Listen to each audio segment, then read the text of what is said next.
about that. We're just having some problems with our mics.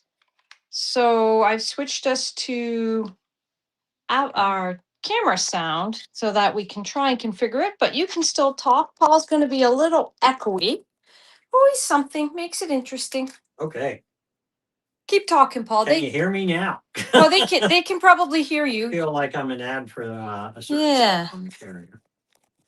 I just don't want to be cutting out in the middle of talking. So Our mics are unhappy. I put them here, and we have contact.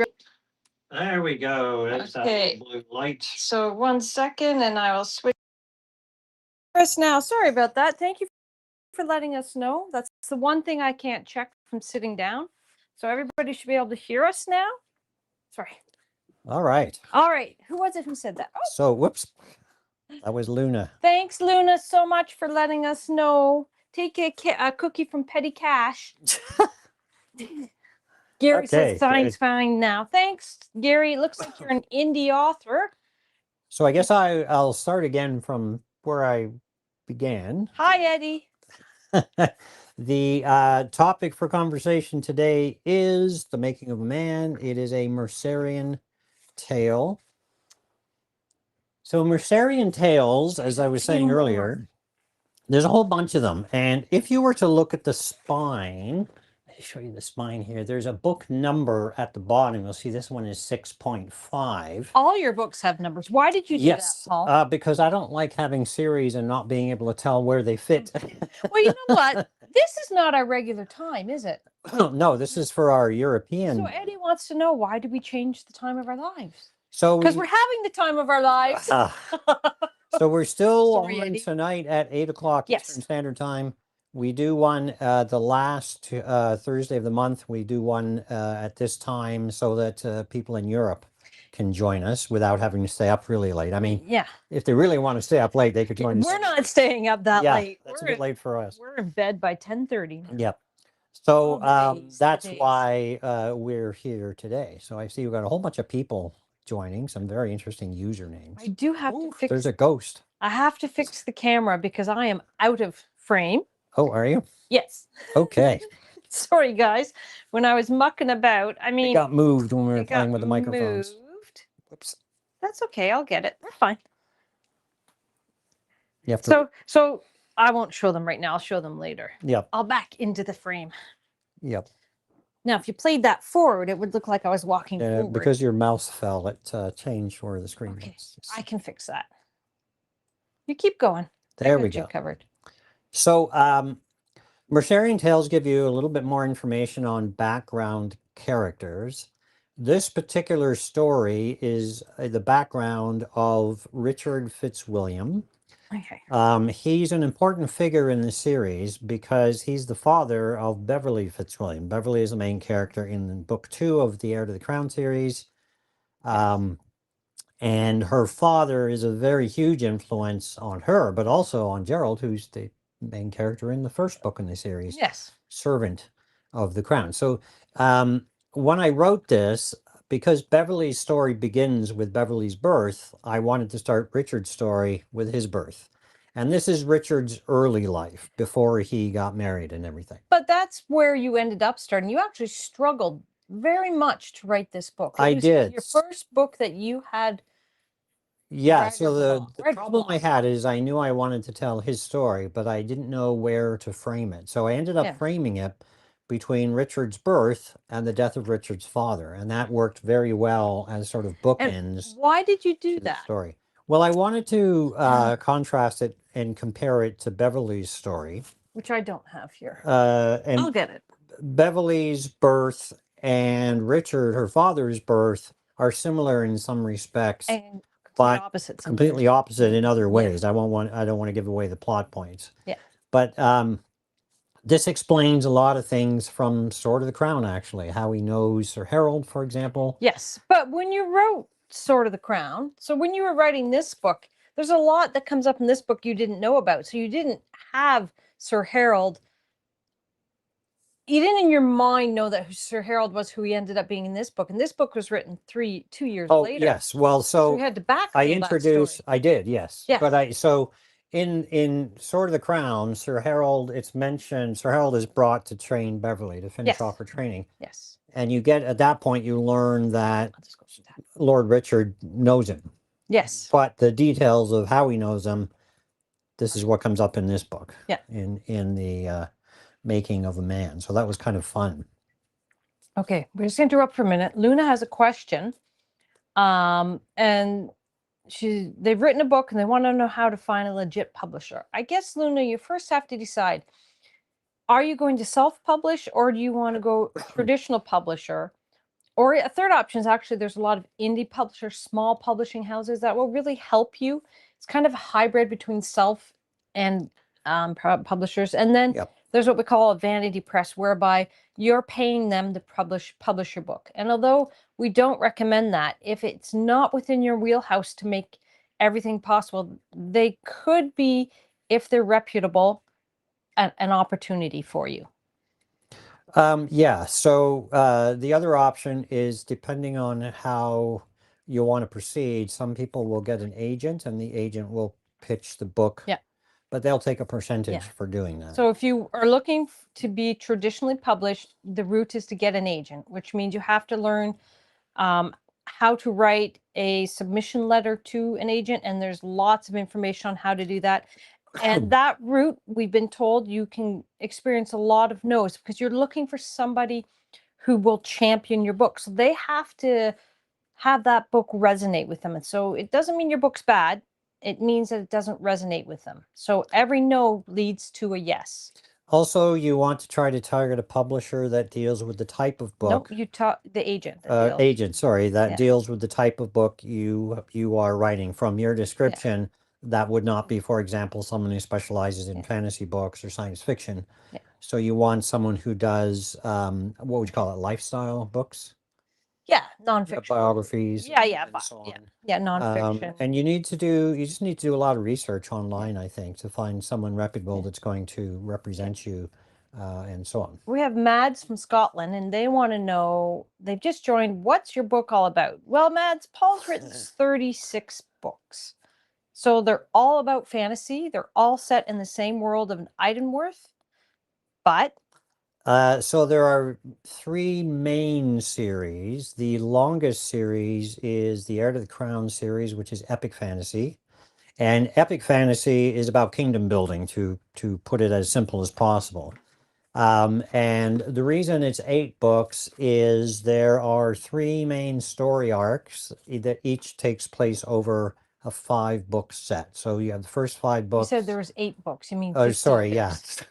I'm getting ahead of myself. I was going to get onto my other series. I was going to pull the book. You said 8 book. So the first 5 books in Heir to the Crown tell one particular story arc, and then books 6 to 10, and then books 11 to 15. And 15 is literally going through the editing process. 15 comes out in a month. I can't believe it. That's 9 years in the making, Paul. Yep. Now it's 9.5. Now I do have 2 other series that are out. I have The Frozen Flame, which is sword and sorcery, and I have Power Ascending, which is what we call military fantasy. So he's making me work today. Battles and I'm the Vanna White of this channel. So yeah, I would say, if I was to get, someone asked. Air asked, what would I most similar to? I would say I'm probably closer to something along the lines of Tolkien. I would 100% disagree. I've read Tolkien. It's nothing like this. Well, I guess it depends on which series you're looking at, really, because The Frozen Flame reminds me much more of something like Fafhrd and the Grey Mouser. Yes. For flavor. Or maybe the Drizzt Do'Urden books, if you're looking at... I think...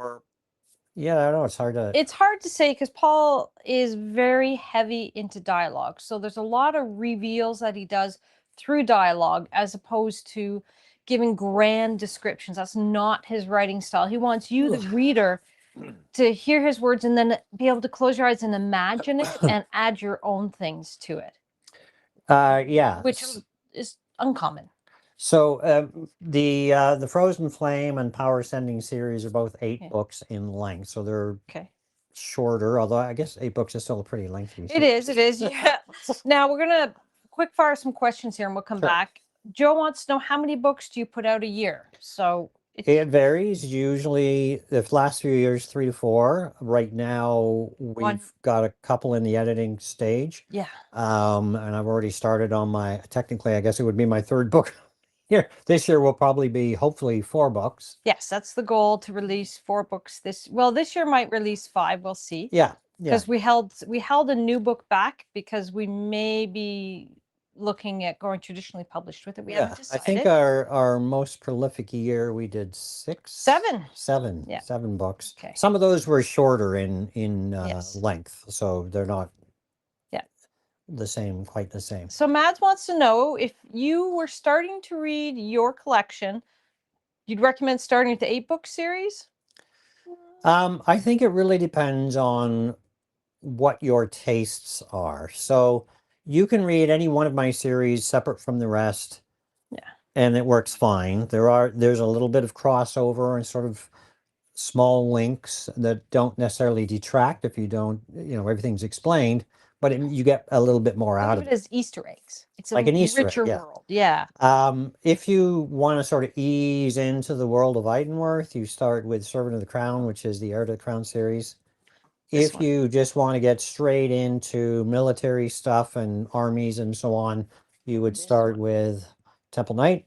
And if you're more interested in people using magic, Vanna's getting busy here. then you would go with Ashes, which is the first book in the Frozen Flame. So it's really just an average of, pardon me, not average, a matter of taste. Air asks, where's the best place to source the books? I'll be honest, source from us. We actually send you some goodies when you buy a paperback or a signed paperback. So hang on, let's tell them where us is. No. I got to show them everything to get them excited. So then they come to us. Okay. So we have maps, different maps, depending on which book you get. Maybe I need to get the different maps. And then we have coasters and recipe cards. These are actual recipes that work too, and they're featured in the books. And pencils and pencil cases. Where do you get everything, Paul? So you would go to pauljbennettauthor.com. Yes. Which, by the way, there's also lots of other information on the website, including maps, information about some of the creatures that are present, and so on. So, whoops, you got a typo there. You got the A. Yeah. Oh, that's okay. Keep going. Just ignore me. pauljbennettauthor.com is an older. Yeah, that's an older version. This is very hard to do. Yeah, because you got to look in 2 different places. I do. Oh, gosh darn. Someone asked, so I want to get it in there. Oh, gosh darn. You're just having finger problems today. Thanks. Well, it's very hard. Woo! Don't press that. That would have ended the stream. There you go. There's the link. Okay.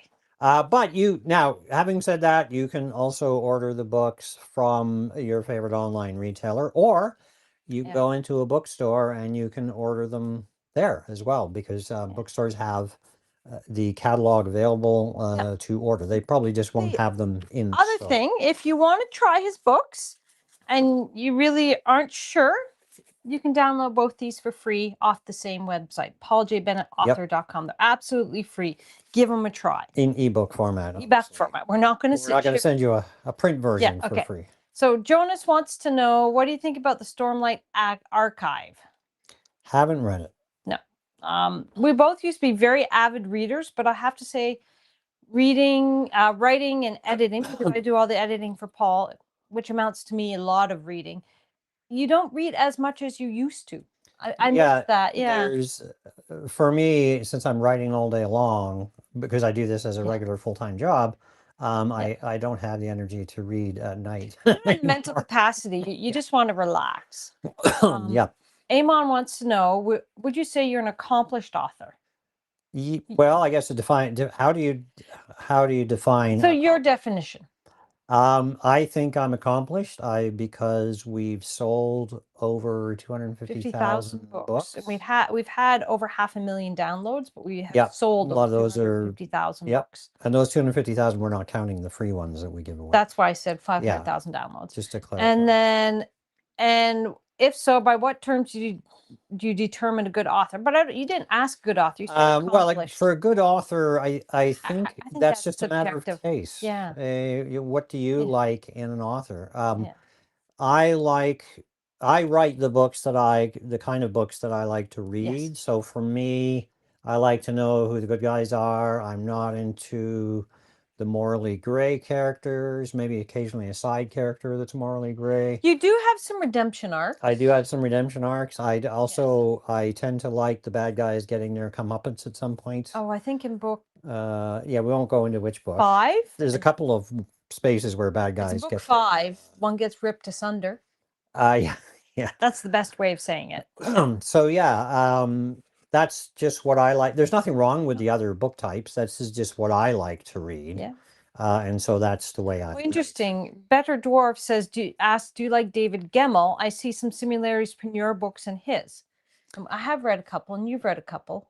I think I have. I can't remember the titles off the top, but I would say that's pretty close comparison, maybe. Yeah, I mean, we've often looked for comparisons, and we've had a lot of people say more about the feelings his books evoke as opposed to the writing, because you have your style is, with the dialogue heavy, that's not as common in some books. Yeah. But it evokes the feelings of Lord of the Rings. We've had people say that before. Yeah, I mean, the story isn't quite as epic as Lord of the Rings. I don't know. 3 books versus 15. Well, yeah. It isn't as mythically epic. So in Lord of the Rings, there's a lot of mythos. In Lord of the Rings, it's the end of civilization if the bad guys win. Well, it isn't this, pretty much. Well, I don't want to give plots away, but it's... Well, when you're looking at this story, it starts off with a young girl and an old soldier. And the old soldier finds out a secret about the young girl. Yeah, and he mentors her. But he mentors her through 15 books. So something epic happens. Yeah. And it is world ending, but it's not.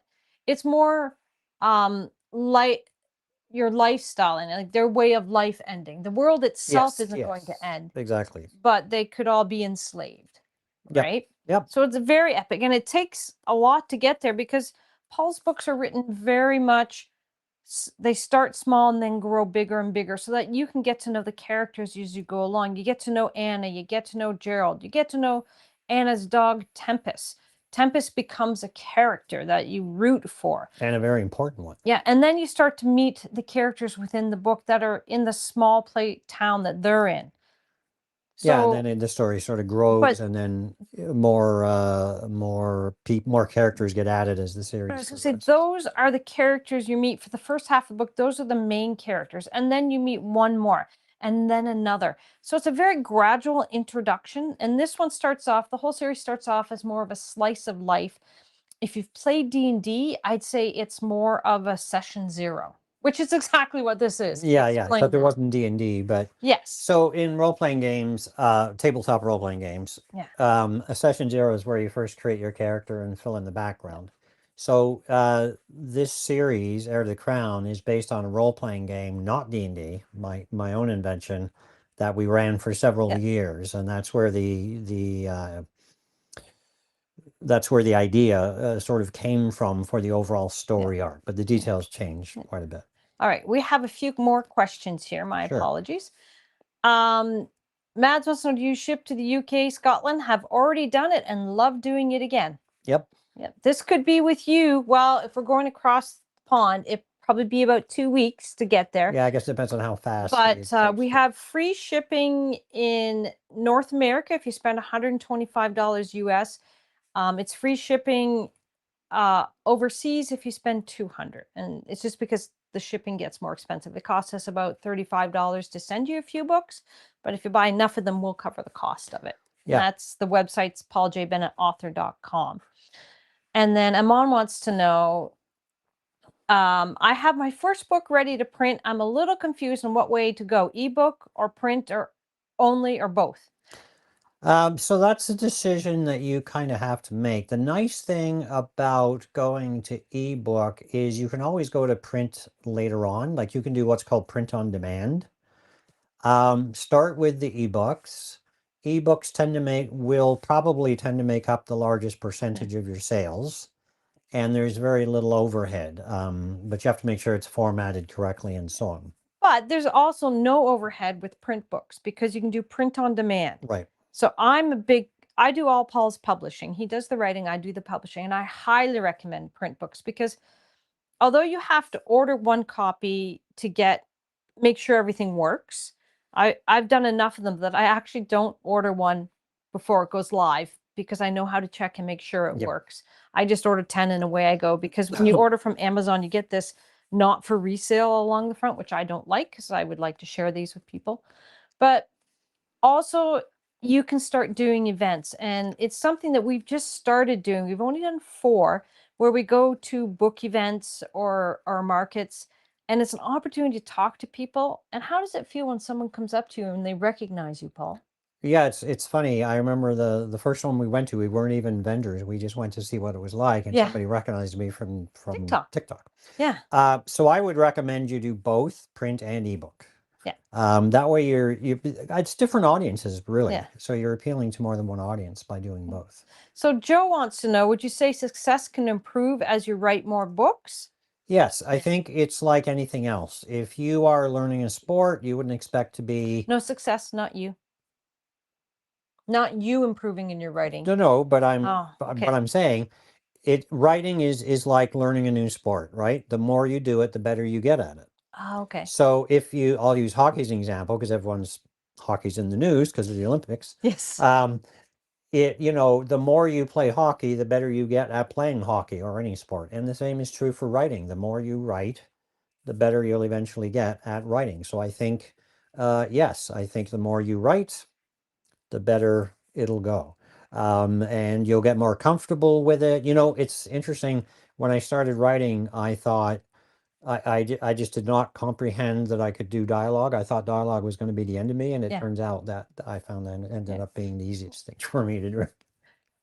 And I think it all depends, Joe, about how you're promoting your books as well. So if you write books and you don't promote them, you're not going to they're not going to go anywhere. I mean, the chances of you being the person who gets picked up is out there, but it's not as likely. In this day and age, there's a lot of people writing. You do have to get on and promote your books, but social media works really well for that. Sharing your enthusiasm for your books, you will hit and find the audience that like your books based on you. Yeah, just be aware you can't just publish a book. And if you just want to publish for the sake of saying that you're published, that's fine. But if you want to sell books, it doesn't end there. You have to publish the book, but then you have to promote it. If nobody has heard of your book, they're not going to know how great it is in order to buy it, I guess, is a way of looking at it.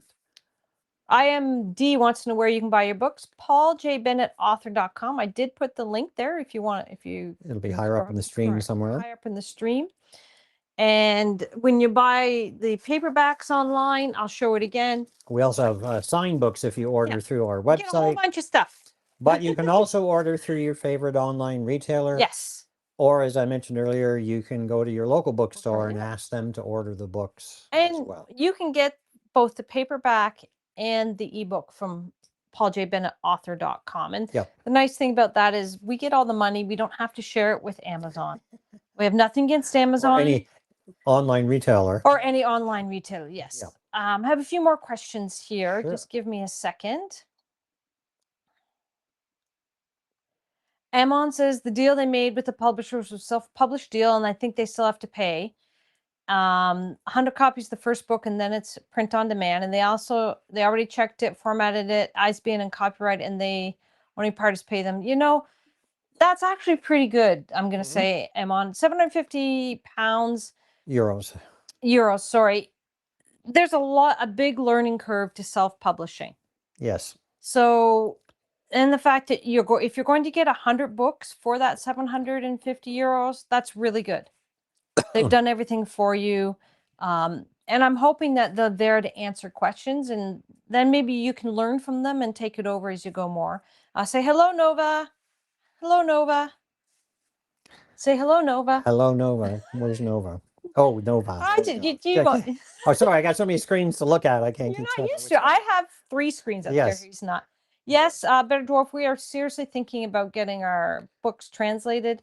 The challenge is the cost versus having, I say, AI, and we're hesitant to do that. Let's be honest. Right now, our schedule is pretty full. Yes. So we need time because you want to properly research a translator and so on. So It's definitely on our radar, but not in the Yeah. near future. Yeah. Maybe, hopefully, we'll be looking at that sometime later this year.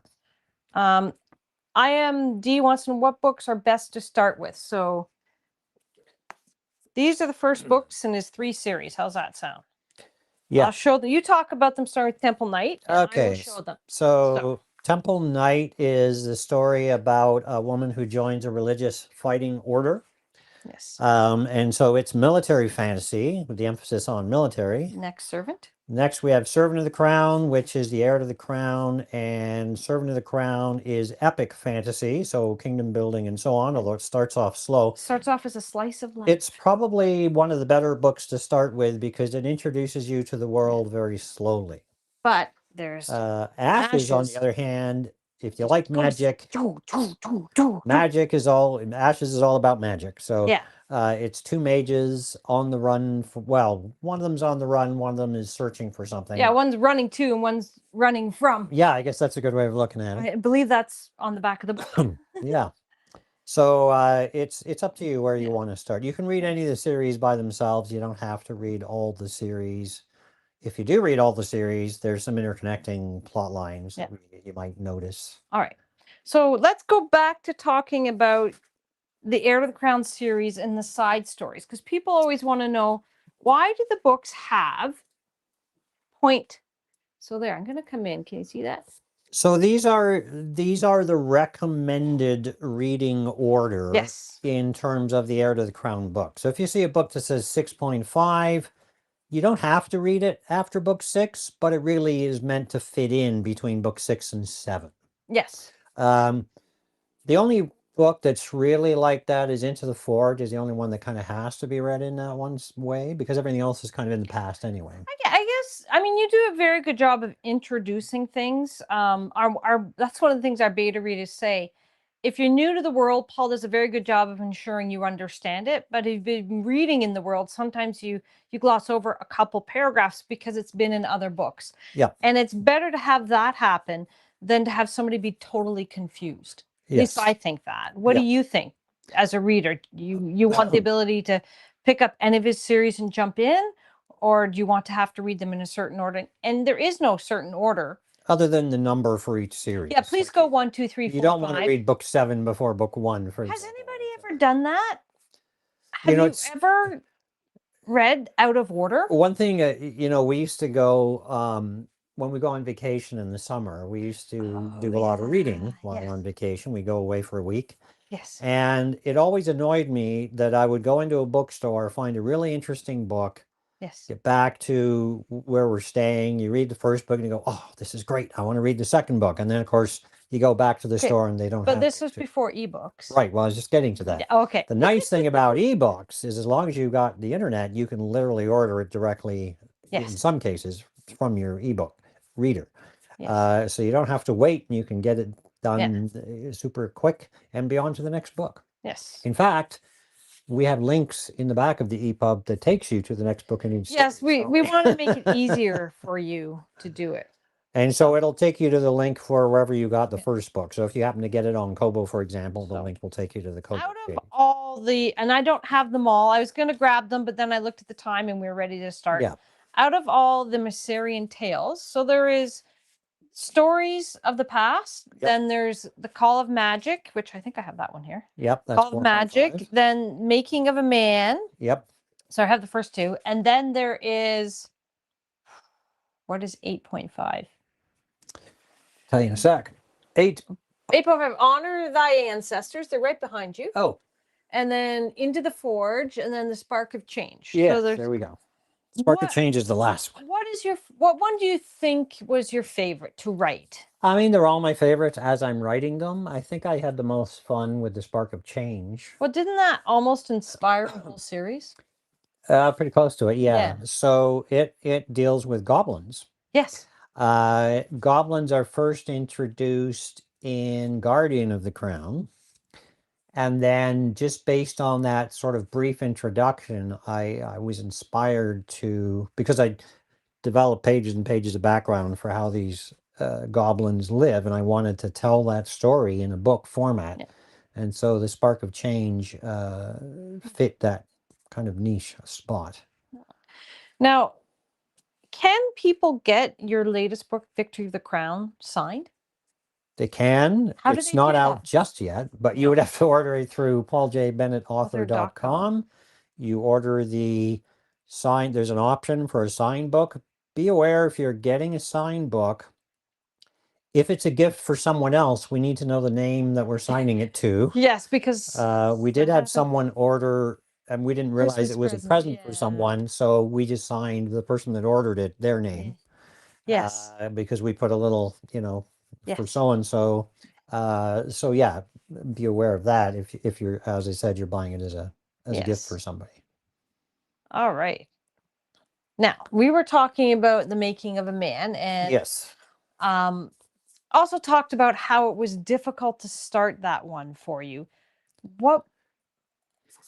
Yeah, so how did you get past that difficult? I don't remember. I'd have to look up the original. I don't know if I still have the original outline. I had a hard time. I knew the story I wanted to tell, but I didn't know how I wanted to start it. And it wasn't until I was partly into the story that I thought, oh, what if I made this parallel Beverly story? That would work better. And then I needed the sort of how it ends, and I came up with, well, it can end when his father dies. Because we know when you first meet Richard Fitzwilliam, his father's already died. So this kind of explains how his father died, how he got to be in the position he's in the rest of the series, and so on. So that worked quite well.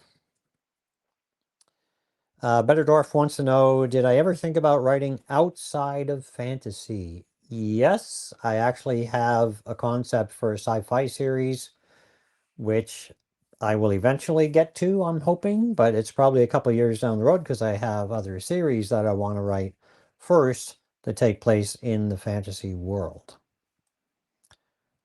So that would be kind of fun for that. All right, what else have we got? No, I have no questions right now. No questions right now. Okay, that's fine. So this deals with what we call the frontier. So in the land of Merceria, where the story takes place, it's called Merceria, by the way, because it was begun by mercenaries who fled what's called the continent of Eiddenwerthe. Now, having said that, they're actually still on the continent. They just don't realize it. They think it's a separate landmass.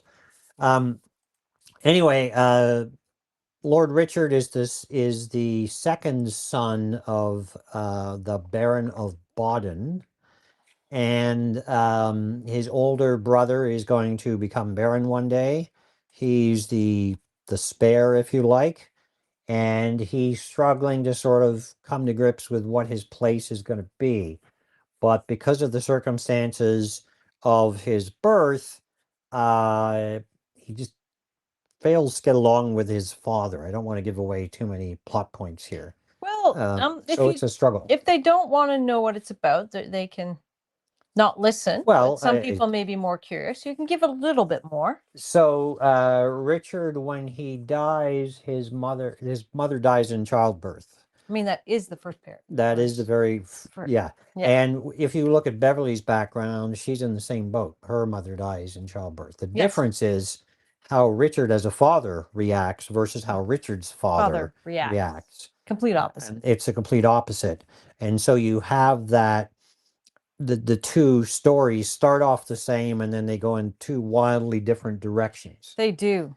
And yet, despite that, Richard ends up becoming sort of the best of the nobility, if you will. Because of he saw the worst of it and he doesn't want to be like that. So he saw what he didn't want to be like that. Yes. Whereas Beverly is raised to be in her father's image, in a sense, right? Yes. And he's a very supportive father, which is the complete opposite of what his father was. Yeah. So that's always fun to kind of write that kind of stuff.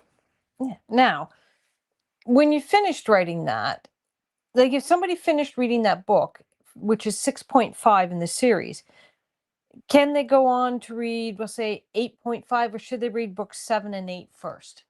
Probably 7, 8. Okay. 8 point, which one's 8.5? 8.5 is honor thy ancestors. Oh, Honor the Ancestors could actually be read anytime after Yes. book 2, to be honest. Yes. But it really fits best where Yeah. it's numbered. Because there are other elements of the story, the next book in the series, that kind of pick up on some of those ideas. I think we published book 5 and then published book 4.5. Yeah, I believe so. To look to it. If you go to pauljbennettauthor.com, we actually have the publishing order of all the books on there. And it's kind of interesting to see. I will say we've slowed down.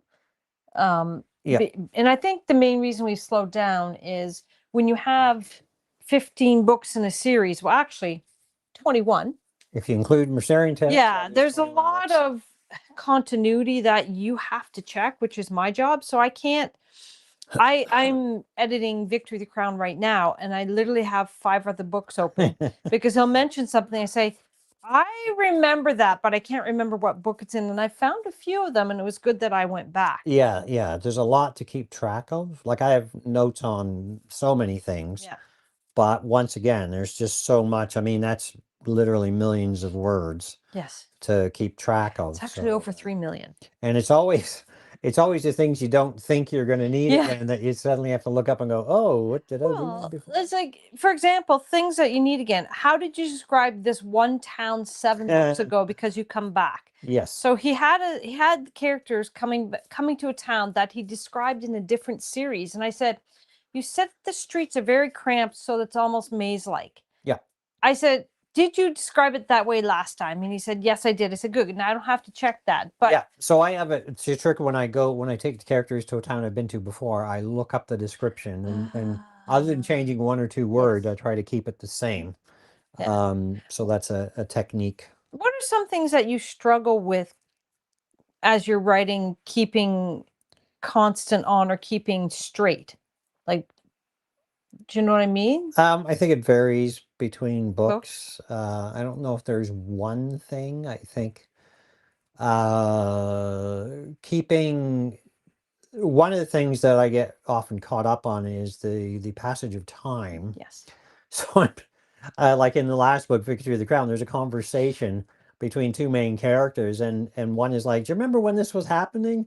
And I had to look back, and it's like, oh, that's only 2 years ago, even though it was several books ago, because some books take place over several years, but a couple of the books are only over a couple of months. Well, it's interesting because that was the one where you said, oh, so-and-so passed away a year ago. And I said, no, it's been longer than that. And we looked it up. Like, yeah, it was 2 years ago. Yeah. And then the 2 main characters, Gerald and Anna, are saying, Anna's saying, remember when you taught me how to use a sword and I ran through the field slashing? Yep. That was 11 years ago. So 11 years have occurred.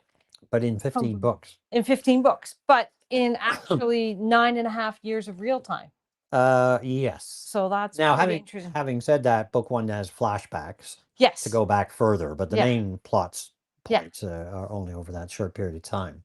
Yeah. So that's very interesting to see that sort of thing. I think that's probably one of the bigger challenges. Yeah. Also, when I'm writing a longer series, Heir to the Crown, there are certain characters that are always the focus, but the secondary characters, for lack of a better term, I have to kind of decide which secondary characters am I going to feature more prominently in a particular book. And the end of the series, Victory of the Crown, to the Heir to the Crown series, it's interesting because we keep a list of all the characters now. Now, we didn't, when we first started, I don't think I have a list of characters in this. No, we didn't. Oh, I think it started about 5 or 6 books in. We eventually will add it. But we list all the characters. So he takes the character list from the previous book and puts it in there. And I'm like, oh, I remember this character. I wonder if it's going to come back. And when I get the character list, the characters that he remembers putting in the book, he's highlighted in black and the other ones are in gray. And I'm like, oh, that character's not coming back because I haven't read the story yet. And then I read through and went, nope, it's there. He just forgot to highlight it. Yeah. So it's kind of nice. But you have to understand the list from book 5 to book 15, it used to be like 3 pages. Now it's 12 pages. And do you like a list of the characters? That's interesting because we do a list. We call it characters, places, and items People, of places, note. and things. People, places, and items of note, I think Yeah. is what I do. And so I explain like what is a temple knight? What is Who the different gods are. yeah, and things like that. And I'm curious to know if anybody reads things like that. Paul does, I don't. So I'm curious to know if that's something that you enjoy, or even maps. Do you like maps? I find I really enjoy them in a physical book. In an ebook, it's a Okay. little trickier to go Yes. back and forth and check the list. Yes, I can But I imagine know that. I've read books where there are just so many characters to keep track of, and you wanted a list and there wasn't Yeah. one.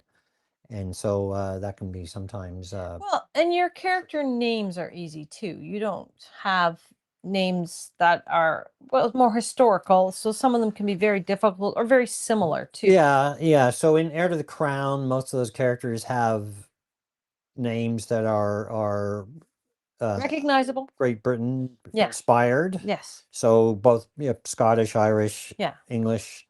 But the Power Ascending is more Germanic. And then the Frozen Flame tends to be a mix between older Saxon names and Eastern European names. So Although I tried to pick Eastern European names that English speakers would I'm be just going to comfortable. show everybody kind of what we're seeing here. Sure. So this is what we This see is behind the scenes. behind the scenes. So we can actually see what's going on now. We set up a TV if you're wondering, but I thought I would show you because we're looking as if we're looking just slightly off to the camera. Yeah. Because we are. That's because the screen is there. Yeah. Makes it easier to see. Yeah. And also TikTok doesn't like it if we stay stationary too long. So we have to move the camera occasionally for TikTok. Yep. So there, now your TikTok is going to see it shortly. There you go. There you go. That's the behind the scenes. Just out of curiosity, I'm wondering if any of you can say where you're joining us from. Usually we have people come on. We've had people come on from Ireland and even today, Scotland, Ireland, Australia. Not today, but today, other days. Yeah. We had someone from the mainland of Europe. Yeah. Can't remember what it was. It wasn't I don't know. Germany, was it? Might have been Germany. Can't remember now. So what are you working on right now, Paul? What are you writing? So I just started on my second cozy fantasy. The first cozy fantasy has been edited, but it's not out yet. We're going to be submitting it to a publisher to see if they're interested in picking it up. And it's called The Bucket List. And it's called Drop in the Bucket. Well, The Bucket List is the series. Yes, okay. A Drop in the Bucket is the first book in the series, and I've just started work on the second book in the series. Yes. And I just about, I only got a little bit of work done on it. I'm almost done the first chapter, and I have a 28 chapter outline for the book. So. And how many pages do the cozy fantasies tend to be? I'm not sure. About 70,000 words. Yeah, I was going to say word count. I'm more familiar with word count than actual pages, but yeah, about somewhere around 70. You said pages. My apologies. So 70,000 words or so. Yeah. I think it was 75,000 pre-editing. Yeah. And then usually we lose a bit as we edit. So. And for those looking for Hazel, she decided she didn't want to stay down here today. We brought her down and she went, nope, I'm not sitting there if I can't sit between you. Hazel's one of our dogs that likes to come down occasionally and participate. And I am sitting on a love seat, but Paul's been having some problems with his back, and we found that the love seat was making his back sore. Yep. So now I have it all to myself and I have all my stuff here so I can grab it and hold it up. Yeah, yeah. Do a show and tell and so on. Yeah, that's why you see me grabbing different things all the time. Mm-hmm. And have a sip here. Yep. So yeah, The Making of a Man was, all of them were fun to write. You could probably show it. The first Mercerian Tales is actually called Stories of the Past, and it's a little different than the others. Yes, it's the only one like that. Stories of the Past is a whole bunch of short stories. Yes. And there's sort of little bridges in between them. But basically, the main characters are visiting Baden, which is one of the baronies, prior to leaving on a big trip, and they're all sitting around the floor, around the fire, exchanging stories, and you learn a bit more about people's backgrounds. This is the second book that you did a prologue in. Yes, the second and last book that I think I did. Yes, yes. The wood in the fireplace crackled as Gerald Matheson dropped another log onto the embers. Pausing a moment to watch the ensuing blaze erupt, he returned to the comfort of his chair, satisfied in the knowledge that the room would soon heat up. I can't read the next line because it gives away too much. Yeah. Yeah, so it was, I actually had some stories that I had taken out of, like, there was a whole episode with Beverly when she's Chapter. in a whole chapter Yeah. that ended up becoming what's called Beverly and the Bandit King. I had a concept for Haley's story. Haley and the Beast. Haley and the Beast. So that was So that actually her tells you dealing right with here. a griffin. Beverly and the Bandit King is 3 parts. Yes, it is. Although- It's one of the longer Yeah. stories, actually. But for those of you who like puppies, Yes, we have I got it. A Dog's Tale. A Dog's Tale. So one of the characters that's present at this get together is a druid, what we call an earth mage in Yes. Eiddenwerthe. And she is able to see images and so on that animals have. And so she tells the story of how this unusual dog got to be where he is. And he's got a rather almost a tragic background, actually, all Yeah. things considered.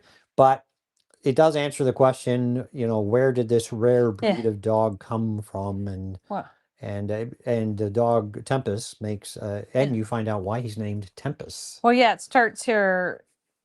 Very well, Anna, said Fitz. Feel free to share your tale. Well, she started, it's the story of Tempest. He was a mighty warrior dog who grew up in Merceria. Albreda rose, moving over to the large beast, gently laying her hands on his forehead. He looked up to her, his tail wagging slightly. I don't think he grew up in Merceria, she commented. What do you mean? Of course he grew up in Merceria. I've known him for years. Yes, but he was full grown when you met him, Albreda reminded her. Wait, said Anna. Are you saying you can talk to him? Well, I wouldn't say talk exactly, but yes, I can communicate with him. Anna was enthralled. What does he say? Albreda smiled. I think it's quite evident that he loves you very much. Anna beamed. And I love him too. You can tell him that. Oh, he knows that already. Did you want to know how he came to be your dog? Yes, she replied. I mean, I know the king sent him to Uxley, but I don't know how much more than that. I'm afraid it isn't the nicest of stories. Are you sure you want to hear? Yes, Anna said very solemnly. Now I need to know the truth. Very well, said Albreda. I will reveal his story, though you must remember is seen through the eyes of a dog. How does it begin? Said Anna. Much like Gerald's tale, offered Albreda, with water. Yes. Gerald hates water. Gerald, yes, he does hate Yes. with good reason. Yes. You find out in his background story yes. that's in the same book. In fact, his is the first story, I believe, that's told in the, Let me see. in the collection, isn't it? Nope, it's Fitz and the Witch. Oh, my mistake. You're right. Fitz and the Witch, which is how Richard Fitzwilliam meets Albreda. Yes. Yeah. I've forgotten that. Yeah, me too. This is actually a really good book. I would probably edit it differently, though. I see things I do much differently now, 34 books later. I mean, Yeah. Paul gets better at writing. I get better at editing. And we had people advising us, and maybe the advice wasn't quite right, but that's okay. That's okay. Yeah, it's a learning process as you go. Yes. And we sometimes get asked, like, would you go back and rewrite the first book? I don't, we Edit. might go back and edit the first book. Yes. But I wouldn't really rewrite it. Just I made some mistakes, some rookie mistakes with things like dialogue tags. Yes. But other than that, the story itself still holds up quite well. A lot of people like it and they move on to the next story. I think the thing to remember also is your readers can grow with you too. If you go back and change this story, it might not have the same charm. Yeah, yeah. So now, having said that, we do occasionally go back if someone reports a typo or something. Yes. We'll fix that. Yeah, fix it. But I don't want to go through and change it. Like I know sometimes we use commas where we should use periods. That doesn't matter as much. It's the nuts and bolts in the story that draws people in. Yeah. But we do want to recover them. I will admit that. The cover, although it's had 4 iterations to get to this, it's still similar to the very first cover. It is, but it holds up. It stands out on a bookshelf. It does. It stands out here too. Yeah.